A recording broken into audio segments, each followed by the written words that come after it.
করেছিলেন, তাকে আমি কেন অবতার শব্দটিকে। কবিগুরু রবীন্দ্রনাথ ঠাকুরের ১৬৪তম জন্মবার্ষিকী উপলক্ষে কক্সবাজারের ঈদগাঁও উপজেলার উষা আর্টস ইনস্টিটিউটের উদ্যোগে নানান অনুষ্ঠানমালার মধ্য দিয়ে তার জন্মদিন পালিত হয়। অবস্থান করছেন বিচ্ছিন্নভাবে, তাদেরকে আমাদের মেয়ার 10 তারিখ শনিবার সকালে ঈদগাঁও পাবলিক লাইব্রেরি মিলনায়তনে আয়োজিত অনুষ্ঠানের সভাপতিত্ব করছি উষার প্রধান নির্বাহী কবি এবং সাংবাদিক কাফি আনোয়ার। উষা আর্ট ইনস্টিটিউটের আয়োজিত অনুষ্ঠানত প্রধান অতিথি হিসেবে উপস্থিত আছেন কবি ছড়াকার নাসিরউদ্দিন, লেখক ও গবেষক আজাদ মনসুরের সঞ্চালনায় অন্যান্যর মাঝে উপস্থিত আছেন পক্কালে আদর্শ উচ্চ বিদ্যালয়ের প্রধান শিক্ষক শফিউল আলম, কবি শিক্ষক জাহাঙ্গীর মোহাম্মদ, শিল্পী ও শিক্ষক নূর মোহাম্মদ, কবি নাসির বুট্টু, ঈদগাঁও উপজেলা প্রেস ক্লাব সভাপতি সেলিম উদ্দিন ও শিক্ষক মনসুর আলম সহ আরো অনেকে। আমি তো দেখি জগৎ লম্বা কবিতা আমি আর পড়লাম না।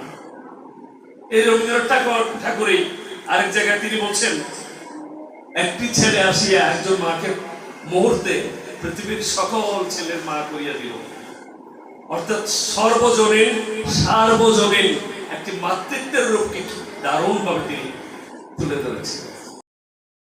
হিসাবে আমার তাই আছে, আমি একজন সমাজের সুসভ্য নাগরিক হিসাবে যদি দাবি করি তাহলে আমার তাই আছে, সেইটাকে আমরা উপেক্ষা করতে পারি না।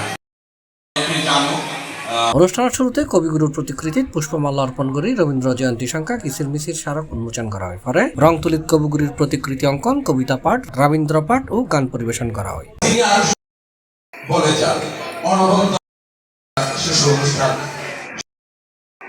আমরা যারা এখানে অভিভাবক আছি আজকে এই কবিতাগুলো মায়ের C+ TV চট্টগ্রাম।